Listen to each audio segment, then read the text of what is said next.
Kanalımdan ve mutfağımdan herkese merhabalar. Bugün sizlere çok lezzetli ve farklı bir börek tarifi vermek istiyorum. Tarifimize ilk olarak hamurumuzu hazırlayarak başlayalım. 4 su bardağı unu uygun bir kaba aldım. Üzerine 1,5 tatlı kaşığı tuz ilavesi yapıyorum. 1 pakette kabartma tozu ekleyerek karıştırıyorum. 1 yemek kaşığı kadar sıvı yağ, 1,5 su bardağı da su ekleyelim. Suyu azar azar ekleyerek orta yumuşaklıkta bir hamur yoğuralım.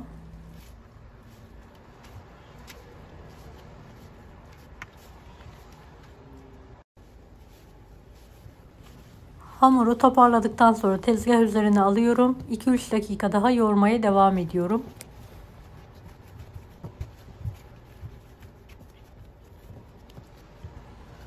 Altı eşit bezeye keserek hamuru yuvarlıyorum.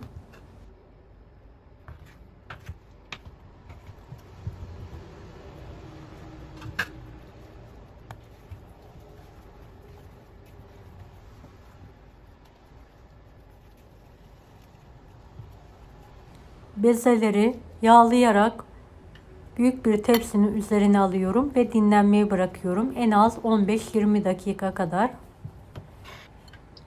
Bu börekte toplamda 250 gram saf tereyağı, yarım çay bardağı da sıvı yağ kullandım.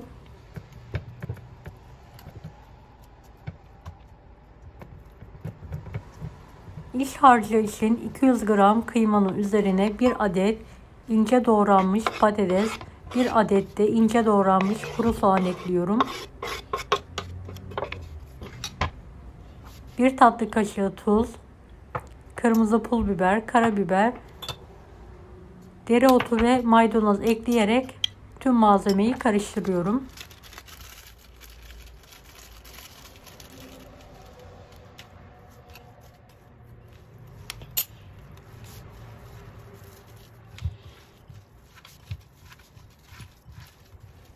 Evet, hazırladığım iç harcı küçük köfteler halinde elimle yuvarlayarak bir tabağa alıyorum.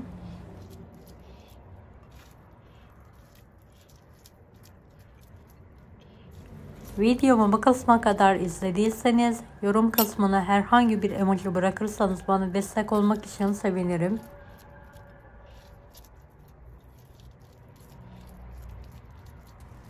Evet, iç harcım ve dinlenmiş olan hamurlarım hazır, gördüğünüz gibi. Bir tanesini tezgah üzerine alıyorum. Hafif bir şekilde yağlayarak elimle sündüre sündüre ince olana kadar hamuru açıyorum.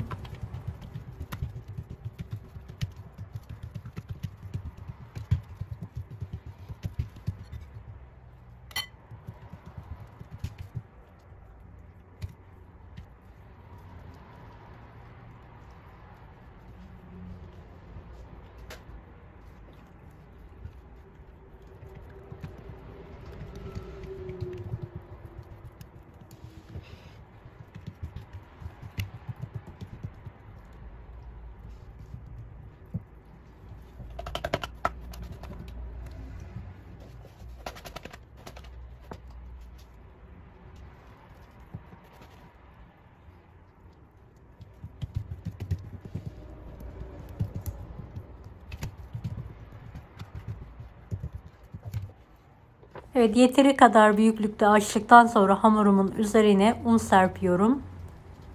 Daha sonra kenarından katlıyorum. Tekrardan yağlıyorum ve tekrardan unluyorum. Diğer tarafı da aynı yöntemle katlayarak unluyorum. Ve tekrardan katladıktan sonra yağ ve un serpiyorum. Evet, videoda görüldüğü gibi hamurumuzu katlayalım ve kenara alalım. Evet, bu bezemizi de ince olana kadar açalım. Açtığımız bezeyi hafif bir şekilde yağlayalım.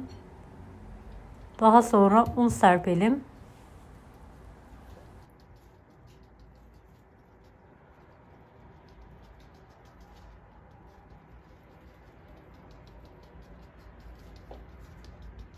Tam ortasını ilk açtığım hamuru yerleştirelim. Ve kenarlarını katlayarak ilk önce yağlayalım, daha sonra unlayarak şekil verelim.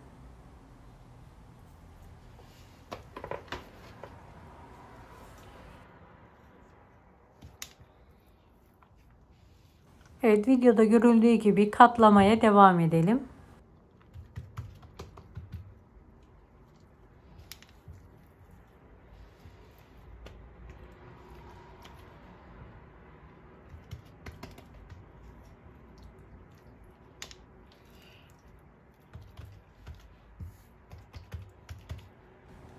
Katladığımız hamuru kenara alarak dinlenmeye bırakalım.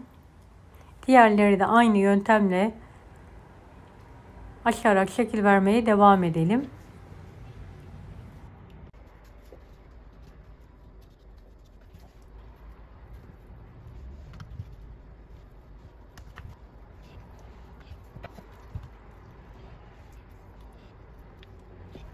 Evet, açtığım ve katladığım hamurları 15-20 dakika buzdolabında dinlendirdim. Yağları dondu. Biraz un serperek merdane yardımıyla dikdörtgen bir şekilde hamuru açıyorum.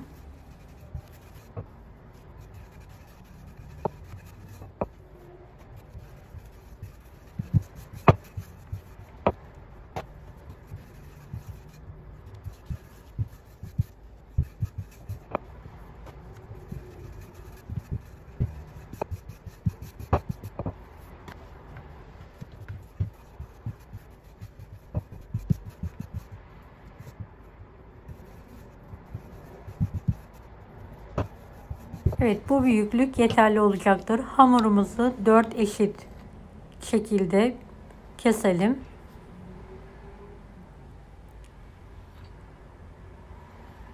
Evet, 4 parça ayırdıktan sonra kenardaki parçaları ince şeritler halinde keselim.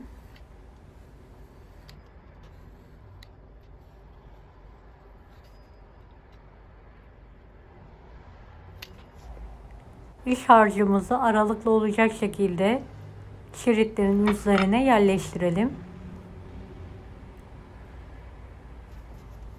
Bütün parçaları üzerine alalım. Ve hamuru keselim.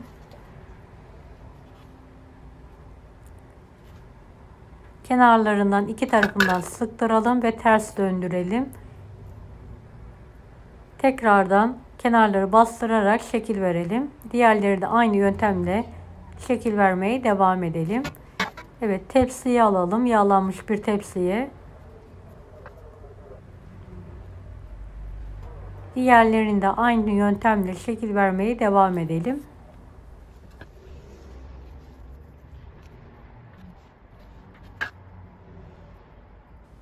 Kat kat baklava lezzetinde, görüntüsü ve lezzetiyle muhteşem bir börek tarifi denemenizi tavsiye ederim.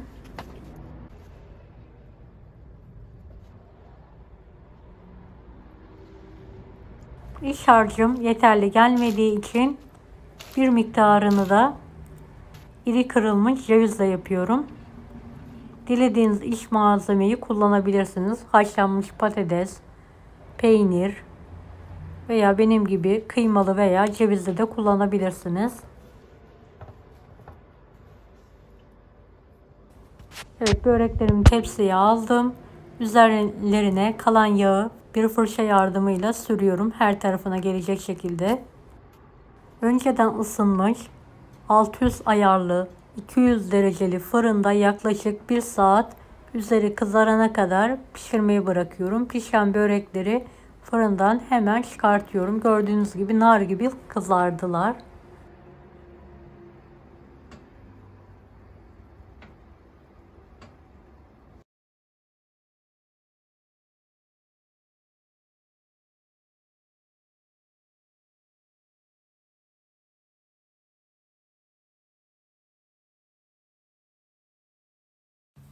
Servis tabağına alarak ikrama hazırlıyorum.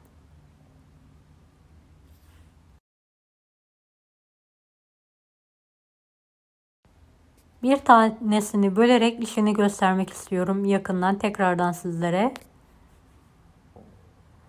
Çok lezzetli oldu. Deneyecek olanlara şimdiden kolaylıklar dilerim. Kanalıma ücretsiz abone olmayı unutmayın.